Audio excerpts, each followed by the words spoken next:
नमस्कार, प्रखर राजपूत को देख रहे हैं आप और इजराइल, फिलिस्तीन, लेबनान समेत पूरी दुनिया की खबरों के साथ एक बार फिर से आपके सामने हाजिर हुआ हूं। इस वीडियो में हम आपको बताएंगे कैसे भारत के अंदर कुछ लोगों की गलती की वजह से एक बेहद दर्दनाक हादसा हो गया और इस हादसे में कितने लोगों की जान गई है, ये भी अपने आप में एक चिंता का विषय है। और साथ ही इस वीडियो में आपको बताएंगे कि गजा के अंदर सीज फायर को लेके क्या नए मुकाम हासिल कर रहा है हमास, ये भी आपको वीडियो के अंत तक जरूर पता चलेगा। और वहीं इसराइल ने आज 2 जगह बहुत भयानक तरीके से एयर स्ट्राइक की है, इसके बारे में भी आपको बताएंगे। वहीं ईरान ने न्यूक्लियर फैसिलिटीज़ को लेकर कौन सा बड़ा ऐलान कर दिया, अपने आप में ये भी बेहद चौंकाने वाली खबर है। इस वजह से वीडियो को लास्ट तक जरूर देखिएगा। तो बिना किसी देरी के बढ़ते हैं पहली खबर की तरफ। लेकिन इससे पहले की पहली खबर आपको बताएं, आपसे एक छोटी सी रिक्वेस्ट हमेशा मैं करता हूँ कि आप जिसके भी पक्ष में तैनात हो, आप इसराइल के पक्ष में हो या फिलिस्तीन के पक्ष में हो, एक बार कमेंट करके जरूर बताएं। क्योंकि जब आप कमेंट करते हैं, मैंने हमेशा कहा है कि कमेंट हमेशा दुआओं का काम करते हैं, तो कमेंट जरूर कीजिएगा। और बढ़ते हैं पहली खबर की तरफ। और सबसे पहली खबर मैं आपको अपने प्यारे देश भारत की बताऊंगा। हम सभी जानते हैं कि परसों 18 साल के सूखे के बाद आरसीबी ने आईपीएल की ट्रॉफी जीती। अब 18 साल बाद ये सूखा खत्म हुआ तो पूरा देश खुश था। तमाम लोग विराट कोहली के लिए खुश थे, लेकिन खुश होना और पागल हो जाना, इन दोनों में जमीन आसमान का फर्क है। अचानक से जब पता चलता है कि चिन्नास्वामी स्टेडियम में ट्रॉफी की सेरेमनी होगी, हजारों की तादाद में वहां लोग इकट्ठे हो सकते थे, लेकिन उस चीज को ताक पे रख दिया गया और न जाने कितने लाख लोग वहां पे पहुंच गए। सोचिए, इस देश का भविष्य यही है कि आईपीएल की टीम अगर ट्रॉफी जीत जाती है तो उससे मिलने के लिए, उसको देखने के लिए लाखों की तादाद में लोग पहुंच गए। फिर क्या था, भगदड़ मची। और इस भगदड़ में अभी तक जो ऑफिशियल न्यूज़ निकल के सामने आई कि कम से कम 7 लोगों की मौत हुई है। हम सभी जानते हैं कि अक्सर जो ऑफिशियल न्यूज़ होती है उससे असली आंकड़े बहुत ऊपर होते हैं। अब ये 7 लोग जब मरे तो लोगों ने सवाल पूछना शुरू किया कि आखिर इन 7 मौतों का जिम्मेवार कौन है। क्या सरकार है, क्या प्रशासन है, या फिर वो लोग खुद। अगर मैं अपनी राय दूं तो ये लोग खुद अपनी मौत के जिम्मेदार हैं। अरे भाई, हमारे देश का कोई बड़ा वैज्ञानिक नहीं आया था, कोई बड़ा साइंसदान नहीं आया था, एक खिलाड़ी था, जीत के आया था। आप ट्विटर पे उसको बधाई दे देते, आप फेसबुक पे बधाई दे देते, आप इंस्टाग्राम पे दे देते, लेकिन आपने क्या किया। हजारों की तादाद में लोग वहां पे रह सकते थे, लेकिन इस बात को ध्यान न रख के वहां पे लाखों लोग गए। पुलिस रोकती रही, कोई नहीं सुनने वाला था। क्या करे पुलिस, किसके ऊपर लाठी चलाते। खैर, इतना बड़ा हादसा हुआ, कौन जिम्मेवारी लेगा, कुछ कहा नहीं जा सकता। खैर, बढ़ते हैं अगली खबर की तरफ। और अगली खबर निकल के सामने आई है ईरान से। और ईरान ने अचानक से पूरी दुनिया को तब चौंका दिया जब ईरान ने ऑफिशियली तौर पे कहा कि हम 22 तारीख को, यानी 22 जून, इसी महीने की 22 तारीख को अपना न्यूक्लियर सेक्टर फिर से एक्टिव कर रहे हैं। इधर बातचीत हो रही थी, इसराइल, अमेरिका, ये लोग मीटिंग खेल रहे थे। तमाम लोग ऑफर दे रहे थे कि ईरान को अगर न्यूक्लियर डील करनी है तो हमसे बात करे, हमसे निगोशिएशन करे। अमेरिका खासकर कह रहा था। ईरान ने कहा, यार देखो ऐसा है, न्यूक्लियर हमारी ज़रूरत है, जरूरी नहीं कि हमको किसी पे हमला करना हो। अगर न्यूक्लियर रिएक्टर हमारा ऑन रहता है तो हमारे देश में सस्ती बिजली मिलेगी, हमारे देश के लोगों को सस्ती ऊर्जा मिलेगी, बहुत सारी सहूलियतें होगी, तो हम क्यों रुके रहें। सीधा सीधा खामनेई ने कहा कि यह हमारे देश की एसेंशियल ज़रूरत है और हम इसको करेंगे। इसी के बाद ये ऐलान किया गया कि हम अपने न्यूक्लियर रिएक्टिव सेक्टर को एक्टिव कर रहे हैं और 22 तारीख से इसमें काम शुरू हो जाएगा, यानी 22 तारीख से बिजली बननी शुरू हो जाएगी। अब ये खबर ना इसराइल के लिए अच्छी है और ना ही अमेरिका के लिए। अब देखना होगा। एक कयास ये भी लगाया जा रहा था, इसके बारे में मैंने आपको पहले बताया था कि इसी महीने में इसराइल एयर स्ट्राइक कर सकता है। तो क्या इसी मौके का हवाला लेकर इसराइल एयर स्ट्राइक करेगा या फिर नहीं, ये वक्त बताएगा। खैर, बढ़ते हैं अगली खबर की तरफ। और अगली खबर निकल के सामने आई है सीरिया से। और आज सीरिया के ऊपर इसराइल ने धड़धड़ा के कम से कम 3 से 4 बार एयर स्ट्राइक की है। क्योंकि इसके पीछे वजह थी। दरअसल कल एक ग्रुप है जिसका नाम है मोहम्मद दैब ब्रिगेड, और इस मोहम्मद दैब ब्रिगेड ने अचानक से आईडीएफ के ऊपर हमला किया था गोलन हाइट पे। दरअसल ये सीरिया के अंदर से ये ऑपरेट करता है, ये असद की सरकार का सपोर्टर है, और इसके ऊपर हमला करके इसराइल ने मोहम्मद दैब, जो इस ब्रिगेड के लीडर थे, उनको मार दिया था। इसी बात का बदला लेने के लिए मोहम्मद दैब ब्रिगेड ने अचानक से हमला किया आईडीएफ के ऊपर। इसी के बाद मैंने कल भी आपको बताया था कि इसराइल की सरकार ने धमकी दिया था सीरिया के अलजुलानी कहें, अलसरा कहें, या फिर जो भी आप समझे, नाम तो बदलता रहता है आदमी, अलसरा को सीधा सीधा धमकी देते हुए कहा था कि देखो ऐसा है, हम हमला करेंगे। लेकिन उस टाइम अलसरा ने इस मामले को सीरियसली नहीं लिया। लेकिन आज हमाम मिलिट्री एयरपोर्ट के पास, आप सोचिए, मिलिट्री एयरबेस के पास इसराइल ने एयर स्ट्राइक की, 2 मरतबा एयर स्ट्राइक की, और इसमें पूरे इलाके में धुआं छा गया। कितनी कैजुअल्टी हुई, कितने लोग मारे गए। सीरिया इस बारे में अपना मुंह नहीं खोलेगा। अब सोच के देखिए कि अब तक सीरिया कहता था कि असद की सरकार है, इस वजह से इजराइल दुश्मनी कर रहा, लेकिन अब किसकी सरकार है? अब तो अल जुलानी की सरकार है ना, अब क्यों दुश्मनी है? लेकिन हाँ, हो रहा है।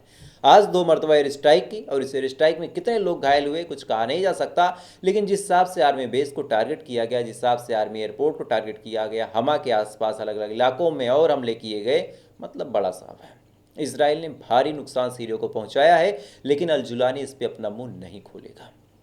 खैर, बढ़ते हैं अगली खबर की तरफ। इजराइल और फिलिस्तीन के बीच सीज फायर के मीडिएटरों के हवाले से ये रिपोर्ट निकल के सामने आई है कि यूएस के प्रपोजल को भले ही एक बार छेड़छाड़ करके हमास ने रिप्रेजेंट किया, और उस प्रपोजल को यूएस ने सिरे से इनकार भी कर दिया था और कहा था कि हम इस प्रपोजल को एक्सेप्ट नहीं करेंगे। लेकिन अब एक राहत भरी खबर निकल के सामने आ रही है कि शायद हमास फिर से एक प्रपोजल रखेगा, और ये काफ़ी सॉफ्ट प्रपोजल होगा। यानी इस फैसले को इजराइल भी आसानी से मान सकता है, हमास भी आसानी से मान सकता है, और अमेरिका को भी इस पे एग्री करवाने में कोई दिक्कत नहीं होगी। लेकिन इधर इजराइल के साथ मिल के बातचीत करने को हमास भले ही तैयार है, लेकिन इजराइल ने क्या किया वो अपने आप में बड़ा शॉकिंग है। आज एक वीडियो निकल के सामने आया, आपको विजुअल्स नहीं दिखा सकता क्योंकि यूट्यूब की कुछ गाइडलाइन है, फिर से चैनल टर्मिनेट कर देंगे। इस वीडियो में हम देखते हैं कि 2 लोग जा रहे थे, अचानक से इन दोनों के ऊपर आईडीएफ ने बड़ा हमला किया है, एयर स्ट्राइक की, एक्सप्लोजन गिराया, और अचानक से लोग धुआं करके उठ गए। और इस वीडियो को किसी और ने नहीं लॉन्च किया कि कोई फेक वीडियो है, बाकायदा आईडीएफ ने लॉन्च किया, और लॉन्च करते हुए कहा कि ये लोग हमारी सीमा पे हमला करते हैं, ये हमास के लड़ाके हैं। बल्कि वीडियो में जो दिख रहा है कि बस 2 लोग जा रहे हैं। तो एक तरफ इजराइल हमला कर रहा है, दूसरी तरफ बातचीत और नेगोशिएशन की तैयारी चल रही।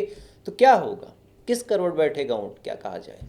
क्योंकि आपने अक्सर सुना होगा कि भाई एक तरफ अगर शांति की बातचीत करनी हो तो पहले जंग रोके, एक दूसरे की फीलिंग को समझे, फिर कुछ होगा। लेकिन इधर क्या है, एक तरफ बातचीत हो रही, इधर से फिर रॉकेट भी दागे जा रहे हैं। आज अल-कुद्स ब्रिगेड ने एक वीडियो लॉन्च किया। इस वीडियो में दिखाते हैं कि आईडीएफ की एक गाड़ी थी हमर, उसके नीचे ये कैसे एक्सप्लोजिव फिट कर रहे थे। तो हमले दोनों तरफ से हो रहे हैं।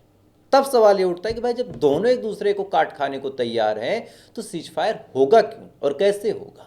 और यही वजह है कि सीज फायर नहीं हो पा रहा। आप मेरी बात समझिए, दोनों में से कोई ऐसा नहीं है जो एक दूसरे को काट खाने को तैयार ना हो। अल-कुद्स हो गया, हमास हो गया, ये तमाम लोग एक दूसरे को काट खाने को तैयार है इजराइल को, और इधर इजराइल तो मौके की तलाश में कि जमीन मिल रही। खैर, बढ़ते हैं अगली खबर की तरफ। गजा के अंदर से एक बेहद अफसोसनाक खबर निकल के सामने आई कि पिछले 24 घंटे के अंदर आईडीएफ यानी इजराइल ने हमला करके कम से कम 100 लोगों की जान ली है। लगातार इन लोगों के ऊपर हमले करके इजराइल इनकी जान ले रहा है। पिछले 24 घंटों में सैकड़ों लोगों को मार चुका है। कम से कम 500 के करीब ऐसे हैं जो बुरी तरीके से इंजर्ड हैं। और मैं भी जब तक आप ये रिपोर्ट देखें, उनमें से न जाने कितने ऐसे होंगे जो ऊपर वाले को प्यारे हो जाए। आज जो रेड क्रॉस के चीफ है, इन्होंने बीबीसी को इंटरव्यू दिया। इस इंटरव्यू में उन्होंने जो कुछ कहा ये बड़ा शॉकिंग और बड़ा सैड करने वाला है। दरअसल इन्होंने कहा कि इस समय गजा के जो हालात हैं, इन्होंने एक शब्द यूज किया कि वर्स देन हेल। अगर हिंदी में इसका ट्रांसलेट करूं और आपको बताऊं तो इनका मतलब बड़ा साफ है कि गजा के जो हालात हैं वो नर्क से बदतर है। यानी जो दोजख होता है, जो जहन्नम होता है, वहां पे इतनी दर्द तकलीफ लोगों को नहीं होगी जितनी दर्द तकलीफ इस टाइम यहाँ के लोगों को हो रही है। खाना नहीं है, पीने को पानी नहीं है। आलम ऐसा है कि इजराइल और यूएस ने ऐसा सिस्टम बना दिया है कि अब लोग मदद के लिए जाते हैं कटोरा लेके कि खाना मिलेगा, और इनको क्या मिलता है? गोली मार दी जाती है सीने पे और सर पे।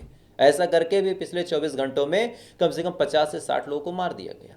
लेकिन दिक्कत यही है कि बोले कौन? कहावत है गांव में कि सैया भय कोतवाल तो काहे कटर। जब अमेरिका ही साथ खड़ा है, वेस्टर्न मीडिया साथ खड़ा है, बड़े बड़े देश साथ खड़े हैं। हाँ, आज जर्मनी ने बड़ा एक्शन लिया। जर्मनी ने आज कहा है कि हम बुरी तरीके से इजराइल को जो हथियार मिलने उसके एक्सपोर्ट को कंट्रोल करना चाहते हैं। We want to control it. लेकिन आंकड़ा ये भी कहता है कि साल 2023 से अभी तक इन्होंने 485 मिलियन यूरो, और अगर डॉलर में कन्वर्ट करें तो लगभग 554 मिलियन डॉलर के करीब इन्होंने हथियार बेचे हैं इजराइल को। सोचिए, इतने हथियार बेचे और खरीदे हैं, लेकिन अब कह रहे हैं कि हमें कंट्रोल करना है। जबकि इजरायलियों के सबसे बड़े दुश्मन अगर कोई थे तो जर्मनी वाले थे। लेकिन आज हजारों सैकड़ों मिलियन डॉलर के हथियार ये बेच रहे हैं, खरीद रहे हैं, दे रहे हैं, ले रहे हैं, और लास्ट में मीडिया के सामने एक बयान दे देते हैं कि भाई हमें कंट्रोल करना है, हम रोकेंगे इजराइल को। हाँ, बिजनेस नहीं रोकेंगे। वही हाल है कि चाइना से हमारी बड़ी दुश्मनी है, हम लेकिन बिजनेस उससे नहीं रोकते। हमें मोबाइल चाइना का यूज़ करना है, दीपावली आएगी तो लड़ियाँ झालरें चाइना की यूज़ करनी है, कोई भी मशीन आनी है तो चाइना से आएगी, कोई भी चीज़ लेनी है तो चाइना से आएगी, बच्चों के खिलौने से लेके तमाम बर्तन तक। लेकिन हमें चाइना को रोकना है, तो ऐसे थोड़ी ना रोक पाएंगे। सेम सिचुएशन आज इजराइल के साथ है। लोग बातें करते हैं कि हम इजराइल का बाइकआउट करेंगे, लेकिन टू द वेरी ऑनेस्ट आप सोचिए क्या चल रहा है।